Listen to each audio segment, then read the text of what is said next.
अस्सलाम वालेकुम। आज का टॉपिक जो मोस्टली लोगों ने ये बात मुझे पर्सनली मैसेज किया था कि कैरेटीन और रिबॉन्डिंग के बारे में थोड़ा सा डिफरेंस हमें बता दें। तो मेरे नॉलेज के मुताबिक ये कैरेटीन और रिबॉन्डिंग में जो भी डिफरेंस है वो मैं आज आप लोगों को बताना चाहती हूँ। अच्छा, 4 टर्म है जो हम लोग सैलून में यूज़ करते हैं, ठीक है, जो कि कैरेटीन, रिबॉन्डिंग, स्मूथनिंग और बोटॉक्स, ये 4 स्टेटमेंट्स हैं जो हम लोग सैलून में यूज़ करते हैं। लेकिन मैं ये चाहती हूँ कि किसी को बेवकूफ़ बना के ये काम ना किया जाए, क्योंकि कैरेटीन और बोटॉक्स सेम है। समझ लें कि ये कैरेटीन और बोटॉक्स जो है ना बहनें हैं, और रिबॉन्डिंग और स्मूथनिंग दोनों भाई हैं। तो ये चीज़ें सेम हैं जिनके नाम अलग अलग हैं, ठीक है। हम कैरेटीन को बोटॉक्स भी कह सकते हैं और स्मूथनिंग को रिबॉन्डिंग भी कह सकते हैं और रिबॉन्डिंग को स्मूथनिंग भी कह सकते हैं।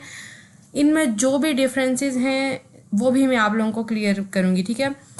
अच्छा, सबसे पहले तो जो कैरेटीन और बोटॉक्स है उसके क्या फीचर्स हैं। कैरेटीन और जो बोटॉक्स है वो सेम ट्रीटमेंट है, क्योंकि इसके केमिकल्स सेम है, प्रोसीजर इसका सेम है, जो रिजल्ट है वो सेम है, लास्टिंग ड्यूरेशन सेम है। Lasting duration is maximum till 12 washes.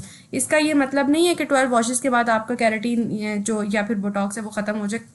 इसका मतलब ये कि अगर आप ख्याल थोड़ा बहुत भी रखोगे तो जो है ना इसका बढ़ेगा टाइम ड्यूरेशन। लेकिन अगर आप नॉर्मल बस ख्याल रखते हो तो फिर जो है ना आपका ये 12 वॉशेस में ख़त्म हो जाएगा। इससे इसलिए कैरेटीन और बोटॉक्स वगैरह में कम से कम क्लाइंट को बोलना चाहिए कि वो हेयर वॉश करे। लेकिन जो कैरेटीन है ना, इसके लिए अपने जहन में ये चीज़ बिठा लें कि ये हम क्लाइंट को कह रहे हैं ना कि 6 महीने चलेगा या साल चलेगा, तो ये गलत स्टेटमेंट है। हम उनको मिस गाइड कर रहे हैं, अपना क्लाइंट ख़राब करने वाली बात है, ठीक है। उसके बाद आ जाता है कि टाइम ड्यूरेशन जो है ना बढ़ सकती है, can be exceed according to aftercare routine. अगर क्लाइंट अपनी आफ्टर केयर का ख्याल करता है, ठीक है, प्रॉपर जो आप कह रहे हो उसको sulphate free shampoo, sulphate free mask वगैरह वो यूज़ कर रहा है, तो उसके बाद उसकी टाइम ड्यूरेशन बढ़ सकती है कैरेटीन की, ठीक है। और best for dry dehydrated frizzy tangled hair, मतलब कि जो आपके बाल अगर ड्राई हैं तो आप कैरेटीन करो, डिहाइड्रेटेड हैं तो कैरेटीन करो, ठीक है, फ्रीजी हैं तो फिर भी आप कैरेटीन करो, टैंगल्ड है मतलब बहुत ज़्यादा अड़े पड़ते हैं तो भी आप कैरेटीन करो या फिर जो बोटॉक्स करो, ठीक है। और ये सूटेबल है हर स्किन के लिए, इसका कोई साइड इफ़ेक्ट कैरेटीन का नहीं है, ये हर कोई करवा सकता है, ठीक है। नेक्स्ट इसका प्रोसीजर क्या है, ठीक है। प्रोसीजर में इसमें आ जाता है कि पहले जो है ना आपने प्यूरिफाइंग शैम्पू के साथ अपने सर को मसाज करना है, ठीक है, शैम्पू करना है, ठीक है, 5 मिनट्स के लिए। फिर उसके बाद वार्म वाटर के साथ आपने अपने बाल धो देने हैं। फिर उसके बाद आपने प्यूरिफाइंग शैम्पू के साथ दोबारा से करना है शैम्पू, ताकि क्यूटिकल्स अच्छे तरीके से ओपन हो जाए। और शैम्पू को कोशिश करें कि 5 मिनट तक आप बालों में स्टे करने दें। फिर उसके बाद टॉवल के साथ बालों को ड्राई करें, उसके बाद बालों के अड़े निकालें, ठीक है, और जो ब्रश यूज़ करें ताकि जो है ना बाल गिरे ना, क्योंकि क्यूटिकल्स जब ओपन हुए हुए होते हैं तो उस टाइम चांस होता है बालों के गिरने का, ठीक है। फिर 80% बालों को आप ड्राई कर लें, चाहे आप ब्लो ड्राई कर लें या फिर फैन ड्राई करने दें। फिर उसके बाद आप 4 पार्टीशंस बनाएं हेयर की, ठीक है, और फिर अप्लाई करें जो मेडिसिन 2 है हमारी, सही है, वो आप अप्लाई करें स्मॉल सेक्शन में। ये नहीं कि बहुत ज़्यादा बाल लेके तो आपने लगाना शुरू कर दें, छोटे छोटे सेक्शन लेके आप लगाना शुरू कर दें, ठीक है। फिर उसके बाद जब मेडिसिन पूरे बालों पे लगे तो ये मेक श्योर करें कि वो हर बाल के ऊपर लग गई है, अच्छे तरीके से कॉम्ब करें। अच्छा, फिर उसके बाद आपने बालों को के ऊपर जो है ना मेडिसिन को 30 मिनट तक छोड़ देना है, और फिर उसके बाद आपने ब्लो ड्राई करना है। और इस चीज़ का ख्याल रखना है कि जो ड्रायर है वो बहुत ज़्यादा हीट प्रोड्यूस ना कर रहा हो, ठीक है, उसकी हीट वार्म होनी चाहिए, बहुत ज़्यादा हीट नहीं होनी चाहिए, ठीक है। ड्राई करने के बाद दोबारा से आपने 4 पार्टीशंस बनानी है, और फिर से पार्टीशंस बनाने के बाद आपने बालों को स्ट्रेट करना शुरू कर देना है। और प्लीज़ इस चीज़ का ख्याल रखिएगा कि जो आपके बाल ड्राई हुए हैं उनको आपने अच्छे तरीके से जो है ना वो ड्राई हुए हुए उनमें बिल्कुल भी गीले नहीं होने चाहिए, ठीक है। फिर उसके बाद आपने पार्टीशंस बनानी है, 6 से 7 बार स्ट्रेटनिंग करनी है, ठीक है, एक ही पार्टीशन के ऊपर एटलीस्ट 6 से 7 बार स्ट्रेटनिंग करनी है। और आपकी जो हीट स्ट्रेटनर की हीट है वो 220 डिग्री सेल्सियस से 950 डिग्री फ़ारेनहाइट होनी चाहिए। अगर आपके कुछ स्ट्रेटनर्स में सेल्सियस में शो होता है और कुछ में फ़ारेनहाइट में, तो इतनी हीट आपकी होनी चाहिए कैरेटीन के लिए। अगर इससे कम होगी तो कैरेटीन का इतना अच्छा रिजल्ट नहीं आएगा। फिर आफ्टर स्ट्रेटनिंग कुछ कैरेटीन के ऐसे होते हैं जो आपका सेम डे हेयर वॉश हो जाता है, कुछ ऐसे होते हैं जो 3 दिन बाद होता है। अगर तो 3 दिन बाद है तो वही प्रोसीजर आप करें। लेकिन अगर आपकी मेडिसिन का सेम डे हेयर वॉश है तो आप उसी दिन हेयर वॉश करें, फिर शैम्पू यूज़ नहीं करना आपने, उसको नॉरिशिंग मास्क लगाना है, 5 मिनट के लिए नॉरिशिंग मास्क को छोड़ना है और फिर उसके बाद जो है ना आपने बालों को ब्लो आउट करना है, अच्छे तरह ब्लो ड्राई कर लें, ठीक है।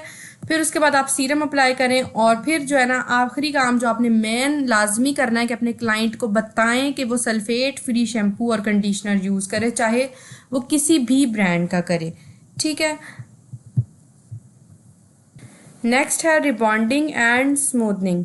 अच्छा, रिबॉन्डिंग एंड स्मूथनिंग तकरीबन सेम स्टेटमेंट है, ठीक है। थोड़ा सा जो डिफरेंस है ना रिबॉन्डिंग में और स्मूथनिंग में वो ये है कि हम इसमें अपने बालों को बहुत ज़्यादा हॉल नहीं करते हैं स्मूथनिंग में। मतलब कि देखिए रिबॉन्डिंग में तो हम बाल को खींच रहे होते हैं ना नीचे की तरफ, लेकिन जो स्मूथनिंग होता है उसमें हम बालों को बहुत ज़्यादा खींचते नहीं है। बाकी केमिकल वगैरह सब कुछ सेम है, आप ये कह सकते हैं कि सिर्फ टेक्निक अलग है, लेकिन टेक्निक भी थोड़ी सी बस यही अलग है कि आपने बालों को खींचना नहीं है, बाकी सारा प्रोसीजर वैसे ही होगा, ठीक है।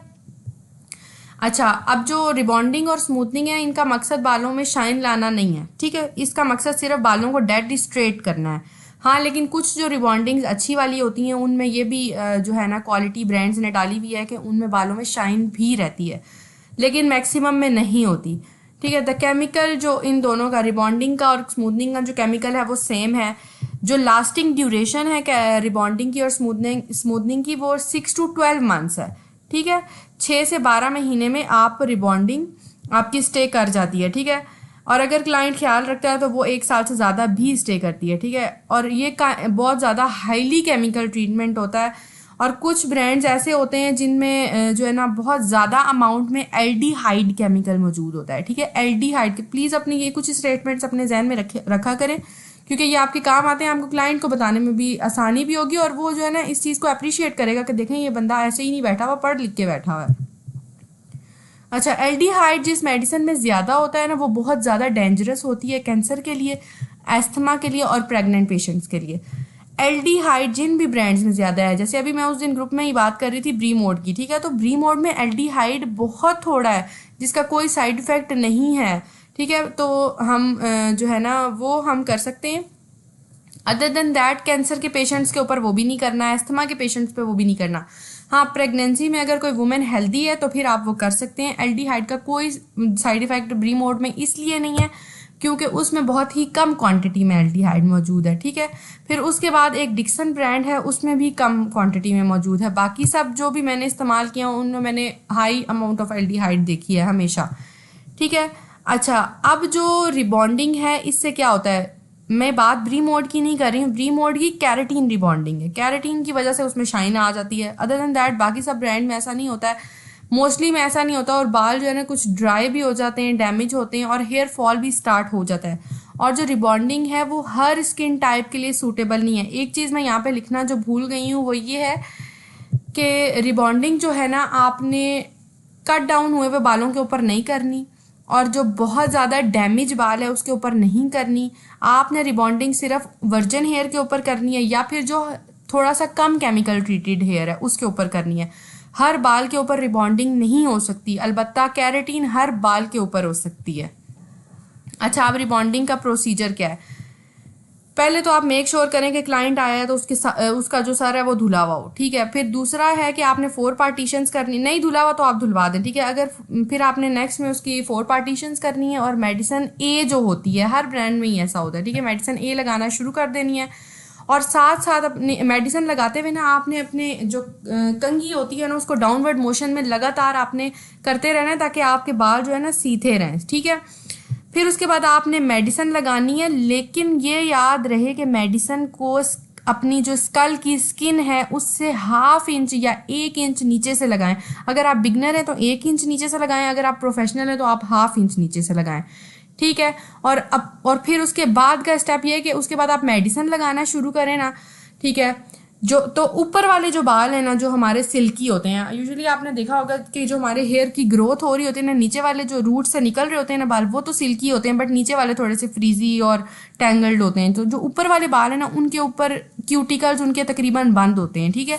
तो उन क्यूटिकल्स को खोलना और उनमें इलास्टिसिटी पैदा करना थोड़ा सा मुश्किल है एज कम्पेयर टू नीचे वाले जो बाल हैं।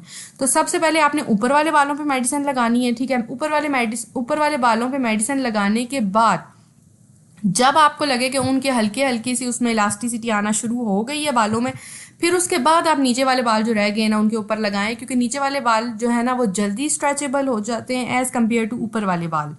ठीक है, मोस्टली लोग एक ही बार लगा लेते हैं, ठीक है, और उनका रिजल्ट अच्छा आ जाता है, नो डाउट, लेकिन बेहतर ऑप्शन ये है कि आप ऊपर वाले बालों के ऊपर पहले लगाएं, क्योंकि वो सिल्की होते हैं तो उनके बॉन्ड्स ब्रेक करना थोड़ा सा मुश्किल है।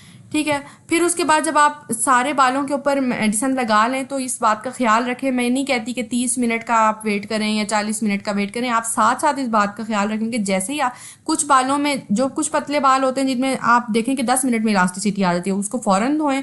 अब जाहिर है हमने क्लाइंट के बालों को गंजा तो नहीं ना करना क्लाइंट को, तो इसलिए इस चीज़ का ख्याल रखना होगा। मैं इसलिए 30 मिनट का टाइम बिल्कुल नहीं यूज़ करती। हाँ, अगर आपके बाल हेल्दी हैं फिर 30 मिनट लगेंगे आपके बालों को।